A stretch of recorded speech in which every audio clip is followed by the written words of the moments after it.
درود، امیدوارم حالتون خوب باشه. تو این ویدیو میخوام ابزار رفرنس منیجر یا حالا مدیریت منابع به اصطلاح میگن برای بخوایم که رفرنس ها یا مقالات، کتاب ها یا حالا هر سورس و منبعی که ما برای کارمون دانلود میکنیم، برای نگارش مقاله میتونه باشه، پروپوزال، پایان نامه، بتونیم مدیریتش کنیم.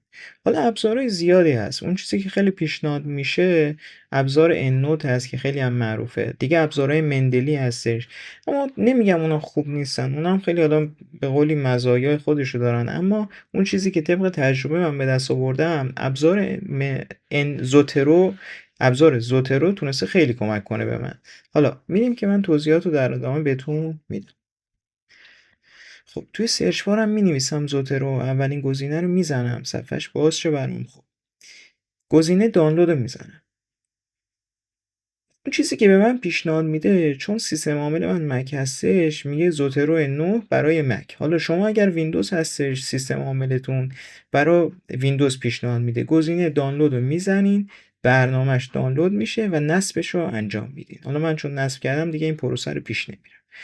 بعد از اون شما نیازی که برای کرومتون هم این ابزار رو نصب کنین، یا حالا مرورگرای دیگه ای که دارین، مثلا فایرفاکس اگر دارین میتونین برای اون نصبش کنید. حالا من روی کروم میزنم، شما یعنی روی این گزینه میزنید. چون من این اکستنشن رو نصب کردم قبلا، دیگه دوباره نمیزنم. اینجا حالا بزنم پاک میشه، میزنین و براتون نصب میکنه زوترو کانکتور رو. خب بعدش برمیگردیم دوباره به همون سایت زوترو. برای اینکه شما بخواید در واقع همه این اکانتاتون رو با هم هماهنگ کنین، چرا من زوترو رو پیشنهاد دادم؟ گفتم دیگه نسبت به بقیه چه مزایایی داره. یکی از مزایاش اینه که با اکثر سایت ها هماهنگ میشه، یعنی با اون سمنتیک اسکولار که حالا ما میتونیم برای دانلود ازش استفاده کنیم، تو ویدیو قبلی معرفی کردم. برای ابزار ریسرچ ربیت، در واقع همون موتور جستجویی که مبتنی بر هوش مصنوعی بود، میتونه سینک بشه با زوترو که قابلیت رو داره. خب شما پس باید یه اکانت بسازین اینجا. حالا من از اینجا ببینین میایم قسمت، من حالا چون وارد شدم دیگه اکانت هست. شما لاگین رو میزنین. خب یعنی شما وارد این گزینه میشین، لاگین رو میزنین، بعد میاین این قسمت رجیستر فور فری اکانت، یه اکانت رایگان میسازید، چون اولین بار دارین وارد این سایت میشین دیگه. اگر اکانت دارین که هیچی، گزینه رجیستر فور فری اکانت رو میزدین، یه دونه یوزرنیم برای خودتون انتخاب میکنین. فقط دقت کنین که یوزرنیمی که انتخاب میکنین نباید تکراری باشه، حالا تغییرش بدین، عدد بذارین یا حالا حروف و اسمای دیگه انتخاب کنین. ایمیل، پسورد، بعدم تایید رو میزنین، رجیستر میشه. یه کد و یه ایمیل برای در واقع جیمیلتون ارسال میشه، میرین اون تو وریفای و تایید رو انجام میدین دیگه. حالا اکانت تکمیل شده. شما بعدش باید بیاین چیکار کنین؟ کاری که بعد انجام بدین، میایین برنامه زوترو یا اون اپی که نصب کردین رو باز میکنین، زوترو. خب بعد از اینکه برنامه باز شد، حالا من چون قبلا بهش رفرنس ها رو اضافه کردم، این صفحه رو میبینید. میاین روی گزینه زوترو توی ستینگ، حالا تو ویندوز هم باشه همینطور، میاین توی تنظیمات ستینگ رو میزنین، روی گزینه سینک کلیک میکنین، میاین اینجا که من حالا زده لاگات، شما لاگین میکنین. من اگر بخوام لاگات کنم تمام دیتا هم پاک میشه از روی این سیستم. شما لاگین میکنین، رمز و پسوردتون رو میزنین و وارد میشه. این اکانتتون دیگه هماهنگ شده با همون اکانتی که ساختین در واقع توی زوترو. خب این از این. پس ما برنامه رو درست کردیم. بیایم اینجا اکستنشنش هم وقتی نصب میکنین، ببینم به چش این اکستنشنش هست. نگاه کنین، حالا همچین نمایی داره. حالا من میگم چجوری میتونیم ازش استفاده کنیم. این اکستنشن زوترو هستش. حالا چجوری بعد ازش استفاده کنیم من بهتون میگم. خب برای مثال توی این فضایی که حالا ما هستیم، خب این الان کالکشن ها، پوشه های، فولدرهای منه. این قسمت لایبرری شما هستش. خب میتونین یه لایبرری، همین لایبرری رو داشته باشین. این گزینه رو بزنین، ببین مای لایبرری، من میزنم تست، مثلا اسمشو میذارم تست. شما مثلا پایان نامه دارین، میتونین بنویسین پایان نامه، مثلا فرقی نداره. من تست میذارم، یه کالکشن درست میکنم به اسم تست. الان همینجور که میبینین این فضا خالی هستش. حالا میایم توی صفحه سمنتیک اسکولار. من این ابزار رو معرفی کردم، کامل توضیح دادم چجوری ازش استفاده کنیم. یه موتور جستجوی مشابه گوگل اسکولار اما مبتنی بر هوش مصنوعیه. حالا دیگه توضیحات بیشتر نمیدم، توی ویدیو میتونیم ببینیم. حالا من ویدیو هم براتون میذارم، خواستین نگاه کنید. satisfaction. مرسی. خب من یه همچین سرچی انجام میدم. حالا میام اینجا مثلا میبینم چند تا گزینه هستش. خب ببین همینجور که مشاهده میکنین 10100 تا ریزالت برای من آورده. من این گزینه اول رو انتخاب میکنم، میبینم از این مقاله یا از این پیپر من خوشم میاد، خوندم، حالا مبتنی بر هدف منه، مشابه کاری که میخوام انجام بدم، دوست دارم اینو چیکار کنم، اضافه کنم به مقالاتی که میخوام بعداً ازشون به عنوان منبع یا سورس توی کارم استفاده کنم. یه راهش بچه‌ها اینه که من بیام گزینه سایت رو بزنم، به صورت endnote اینو دانلودش کنم، به صورت endnote فایل در واقع endnote، یا به صورت بیب تکست دانلودش کنم. خب این دوتا حالت رو داره. یه راه دیگهش که راحت تره برای ما، چیکار میکنم، میام روی اکستنشن زوترو میزنم، ببینید saving to test. وقتی این گزینه رو میزنم به صورت اتومات چیکار میکنه، این مقاله رو به کالکشن تست من اضافه میکنه. ببینیم به گزینه تست اضافه شده. میتونم جابجاش کنم، بله من اشتباها مثلا تست رو انتخاب کردم، میام مثلا یه پوشه دیگه انتخاب میکنم، بعد تایید رو میزنم اضافه میشه. میتونم حتی بهش تگ بدم. تگا چیه؟ مثلا من میخوام از این مقاله برای چی استفاده کنم، برای مثلا اینتروداکشن هم استفاده کنم، می‌نویسم اینترو دان، تگم همینجا به این مقاله دادم. خب حالا میام اینجا، ببینید اینجا اضافه شده.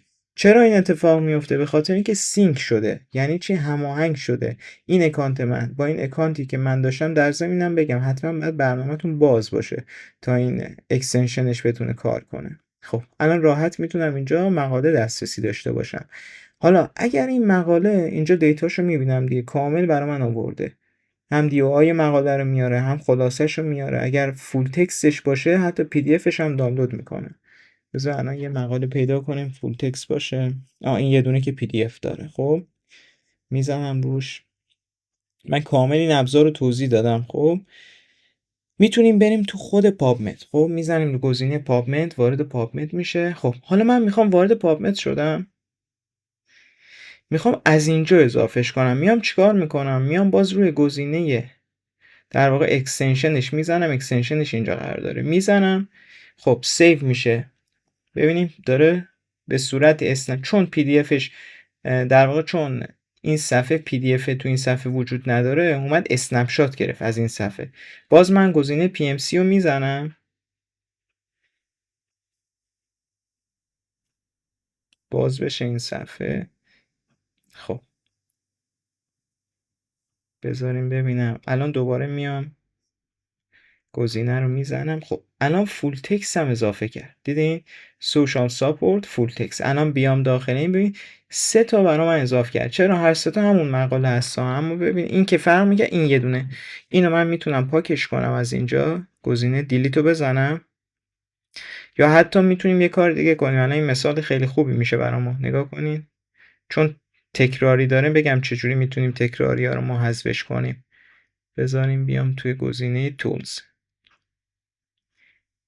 گزینه ویو تولز، فکر کنم تو این قسمت داپلیکیت آیتمز. تو این گزینه داپلیکیت آیتمز بچه میاد مقالاتی که من چند بار اضافهشون کردم، یعنی چند بار رفتم گشتم، هر بارم زدم برای در واقع به عنوان رفرنس اضافه شده. حالا من میخوام اینا رو چیکار کنم؟ میخوام حذفشون کنم.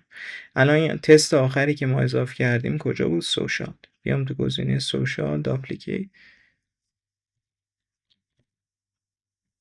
سوشال. خب حالا اینجا نیومده، بذارین بیام توی، به خاطر چی؟ به خاطر اینکه این چون پی دی اف داره برای همین به عنوان مشابه تشخیص نمیده. حالا من میام خودم اینجا دستی حذفش میکنم، میزنم ریموو.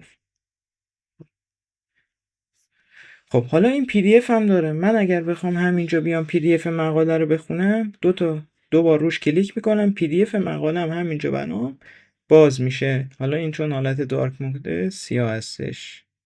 خب راحت میتونم بیام پی دی اف رو بخونم، میتونم همینجا هایلایتش کنم پی دی اف رو. ببینین مثلا من این قسمت مد نظرم بود هایلایتش میکنم، یا میتونم بیام نوت بذارم. مثلا ببینین اینجا میتونم بیام انتخاب کنم اینجا یه نوت بذارم، مثلا یادداشت کنم best for، مثلا بنویسم introduction. حالا اون برداشت خودم مثلا داشته باشم بنویسم اینجا، بعدا خواستم برای پایان نامم یا مقالم از این استفاده کنم. خب اینو میبندم، دوباره برمیگردم. حالا میایم دوباره برگردیم به اون کانکتور خودمون. حالا میگیم یه وقتی میایم توی گوگل اسکولار سرچ میکنیم، مینویسیم مثلا حالا همین دیابتیس. وقتی من سرچ رو انجام میدم، کنار هر کدوم از ریزالت ها یه علامتی هستش. من اگر روی این بزنم چیکار میکنه؟ اینو اضاف میکنه به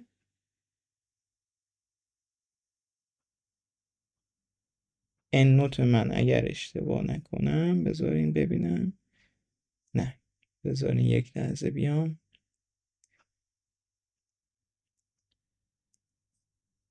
خب الان اومد. یه لحظه مشکل داشت.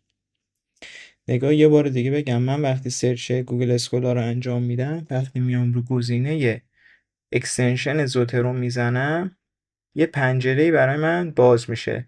حالا توی این پنجره تمام اون نتایجی که تو صفحه گوگل اسکولار بوده اومده.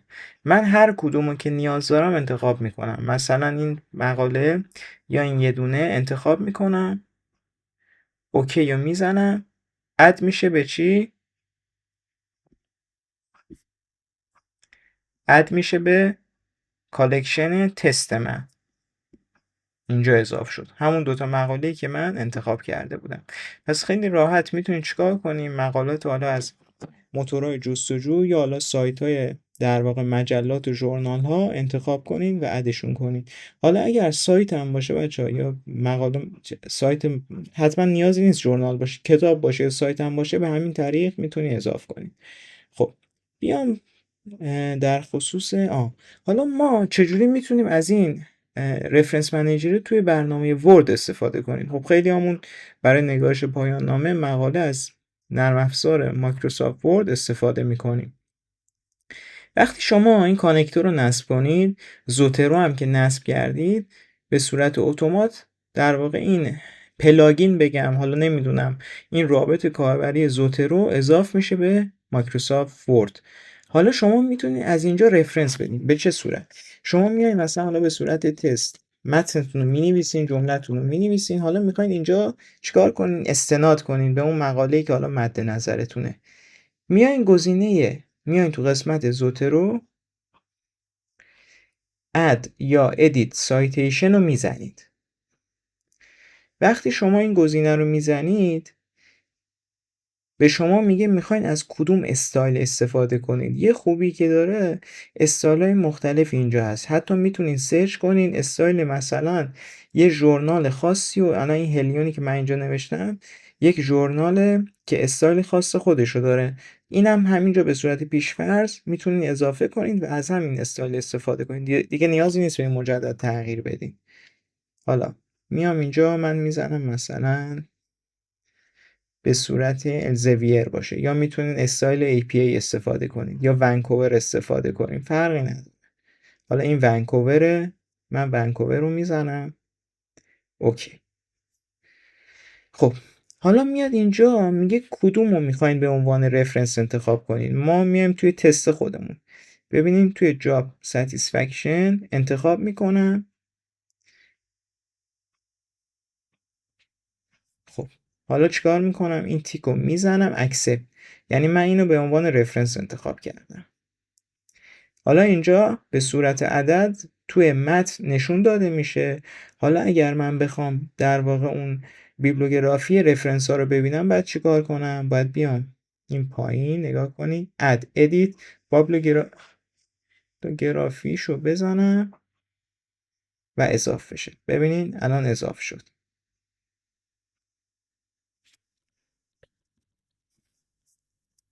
این بر اساس ونکوور، این که به صورت درون متنی به صورت عدد نمایش داده میشه و برای بابلوگرافیش هم به صورت بذارین.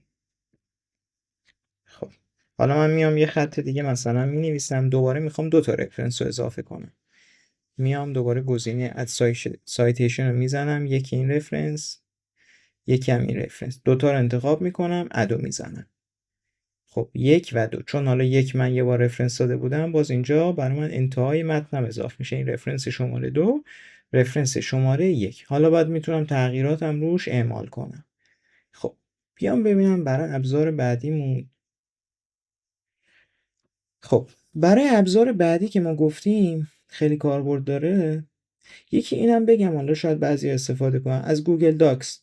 بعضی ممکنه بخوام از گوگل داکس. نگاه، شما وقتی اکستنشن زوترو رو نصب می‌کنی، یه پنجره، یه تب جدید دیگه توی گوگل داکس به اسم زوترو اضافه میشه. شما میتونید توی گوگل داکس هم حتی یادداشتت انجام بدی، باز به همون روش بخوای چیکار کنی، اد سایتیشن رو انتخاب کنی. وقتی این اد سایتیشن رو میزنی، حالا شما باید اکانتت رو کانکت کنی، چون برای من خارج شده بود. کانکت رو انجام میدم، کانتینیو میزنم. خب اینم باز تایید میکنم. این دسترسی ها رو لازم داره که بتونه از سایتیشن ما استفاده. خب باز اوکی رو میزنم. باز اینجا داره میگه بچه از کدوم فرمت میخواین استفاده کنید. من میزنم، انتخاب میکنم.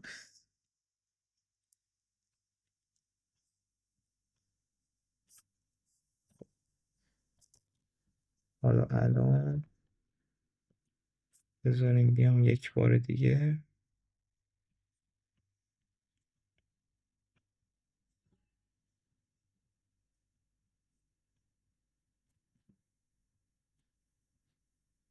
خب الان میگه از کدوم میخوای، من اینو انتخاب میکنم و تیکو میزنم. وقتی تیکو بزنم باید به ورد من اضافه شه، به گوگل داکس من اضافه شه. فکر کنم هنگ کرد دادا.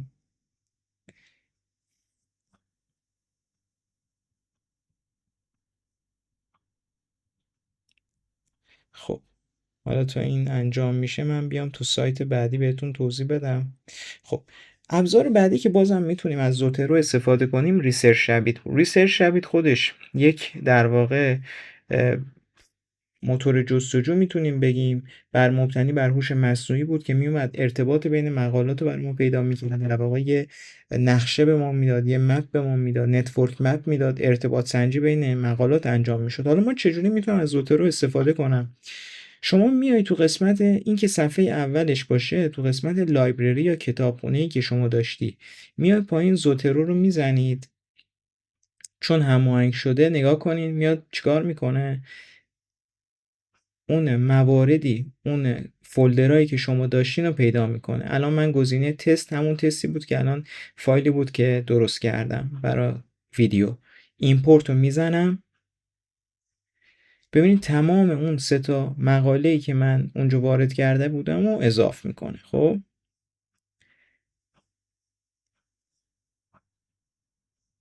اضاف شد. حالا ببینیم کجا اضاف میشه.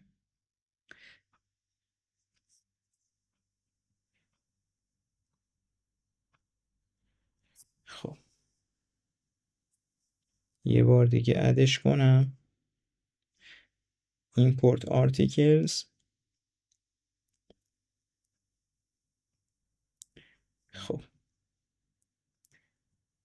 همه رو انتخاب میکنم. یه کالکشن جدید اینجا میسازم. باز توی زوترو هم کالکشن میسازم. تست create میزنم. تست انتخاب میکنم که همش به این کالکشن اضافه بشه. import آلو میزنم. خب همه اضافه شد. حالا من میتونم بیام اینجا این مقالاتی که داشتم رو انتخاب کنم. مثلا میام این مقاله، حالا این مقالات چون خیلی قدیمیه دیتایی توشون نیستش. ببینم اینو بیارم، ویدیو بیارم. یا کنیم مثلا میاد اینجا، من این مقاله رو انتخاب کردم، روی گزینه رفرنساش میزنم.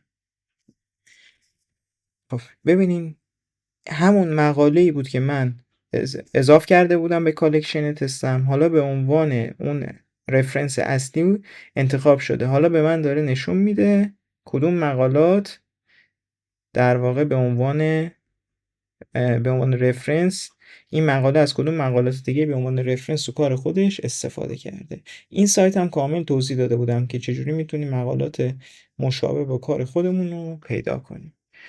امیدوارم این ابزار مفید باشه براتون. حالا در ویدیوهای بعدی باز مقالات بیشتری رو میگم، ابزارهای بیشتری رو میگم که مبتنی بر هوش مصنوعی بتونن به ما کمک کنن. اینم نیومد فکر کنم یک خطایی داده، اونم به خاطر اینه که به نظرم یک لحظه من زوتر رو کامل ببندم. خب مجدد بازش کنم. میخوام این نکته هم بگم که ناقص نمونه ویدیو. خب بیام دوباره اینجا تست کنم، گزینه زوتر رو بزنم، دیگه edit citation. خب اوکی.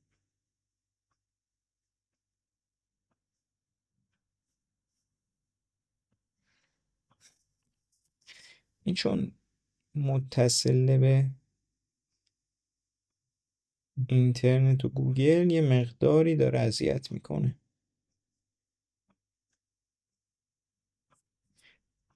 الان باز اومد. ببینم جاب ستیسفکشن، انتخابش میکنم، تایید رو میزنم.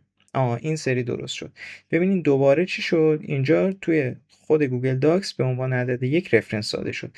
حالا من بیبلیوگرافی هم میخوام اضافه کنم، ببینم کجا زده. اد انوتیشن، اد ادیت بیبلیوگرافی.